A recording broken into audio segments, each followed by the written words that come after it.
אני צוחק, אתה צדקת. היה איזה משהו, אבל אני יודע מי זה מישל. בן אדם יש לו פשוט לב טהור, ואני לא היה לי ספק... לא, אתה מביך אותי, לא נעים לי בשידור אחר לידך. לא היה לי ספק, אמיתי אני אומר לכם, שהוא ודניס לא עשו משהו פלילי במה שהם רצו לעשות. הם ניסו לעשות עסקים, למנף את ההצלחה שלהם. לי היה ברור שהם לא הולכים לקרוס מהדבר הזה. באמת היה לי ברור. אבל תקשיב, בוא נדבר, אנחנו קפצנו פה לחמורים ולפה ולפה, בוא נדבר על הסלב, שאתה מתרגז, מתעצבן, שמדברים על סלב שעושים דברים רעים. אני אוהב את אייל גולן אהבת נפש. אוקיי. אני אוהב אותו מאוד, אחי.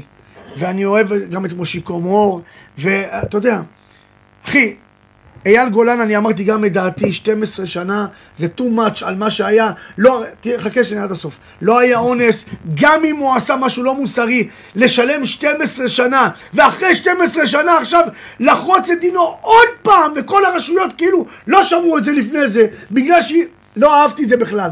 אבל בגדול, מישל, אני לא חושב שאם יש בן אדם סלב, ועוצרים אותו, והוא בוכה אחרי זה, המשטרה עצרה אותו כי הוא סלב, אני לא אוהב את זה. כי גם סלב הוא בן אדם פשוט, אחי.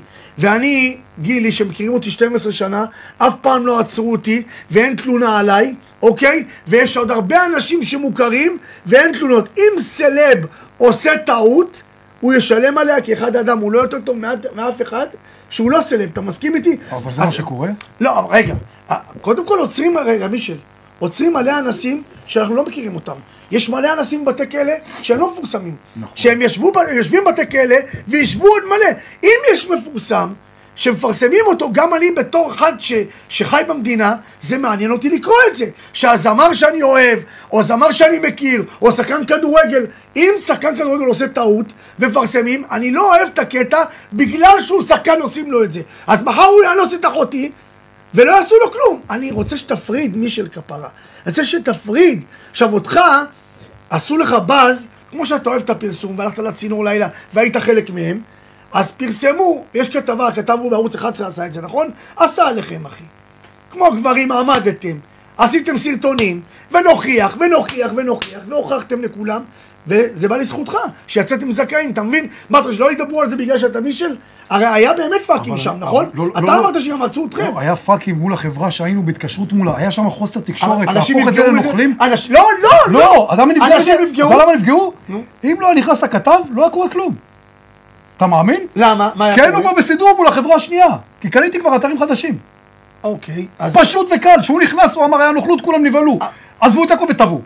תבין מה קרה, אם לא הכתב הזה, לא היה קורה כלום. הוא רק חיפש צפיות. אבל רגע, בוא אני אגיד לך מה שאמרת על אייל גולן. אני מסכים לא על אייל, דיברתי בכללי. על כולם. אוקיי. אני מסכים איתך, אני פשוט אמרתי, קודם כל אתה צודק, אם הוא עשה משהו באותה מידה שהוא קיבל אהבה מהקהל, גם שידעו את הדברים הרעים. יש מיליון כדורגלנים, אתה לא יכול לקבל רק... אם תופסים שניים, פתאום עשו את זה, לא יודע, היו עם קטינות או משהו כזה, צריך לנהל את זה. זה מתוקשר. זה פאף דדי הזה. אתה יודע כמה כמו פאף דדי יש בארצות הברית? מי מכיר אותם בכלל, אחי? אבל הפרסום הוא לשני הצדדים. אבל אני מסכים איתך, אבל ברגע ש... תראה, אני מסכים איתך, קודם כל אני מסכים איתך. אני לא אמרתי שלא, אני אמרתי רק באותה מידה, תתנהגו גם לאנשים שבאמת אנסו. תתנהגו לאנשים שבאמת עשו משהו, אם באמת אכפת לכם, לא מלב... זה נראה כאילו, אתה יודע, באיפשהו באיזה שלב, אני איבדתי את הקטע של האונס, והיה נראה לי כאילו צדים אותו. וזה אתם לא רוצים שיקרה, אתם רוצים שיתייחסו למתלוננת. מתישהו גרמתם לי להיות אנטי הדעה שלכם, כי זה היה נראה כאילו לא אכפת לכם באמת מהמתלוננת, אלא אכפת לכם לצוד אותו. עכשיו, אני לא אומר שהוא עשה משהו טוב או משהו רע, אני שם את זה רגע בצד. אני אומר דבר נורא פשוט. במשטרה יצא משהו אחד, ובבית המשפט גם כן יצא משהו אחד, נכון? אם אני לא טועה. כן. והוא מסתובב חופשי, כי הוא יצא בסדר. ולא פעם אחת, אני שמעתי שהוא אמר את זה גם פעמיים, שהיה חוסר ראיות בתיק. עכשיו, נכון, חוסר ראיות זה לא כמו אצלי שנגנז, שאין פה שום דבר, חוסר ראיות זה אין ראיות.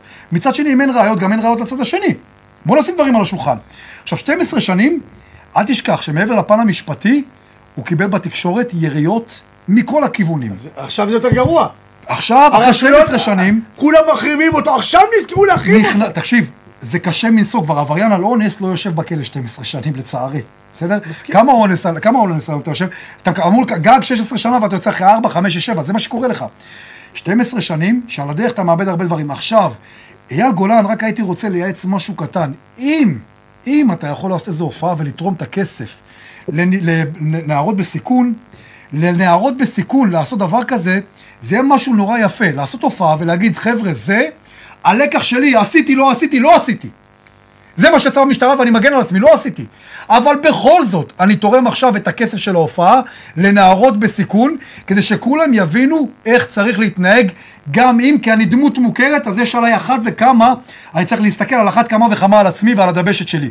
כי באמת זה אייל גולן, וקודם כל בוא נרים לו. זה אייל גולן שהוא עושה הופעות לחיילים, שהוא עוזר להרבה אנשים, שאנשים מהנגנים שלו ומהצוות שלו אומר שזה אחלה בן אדם, שאנחנו רואים את ההתנהגות שלו ואת ההתנהלות שלו כלפי הקהל, והוא זמר העשור באמת, והוא באמת, אני לא מכיר אותו באופן אישי בכלל, כן? שלא יהיה הבנות, שלא תחשוב שאני כלום, כל מה שאתה אומר, כלום ושום דבר, אין לי שום נגיעה לבן אדם הזה, כלום ושום דבר.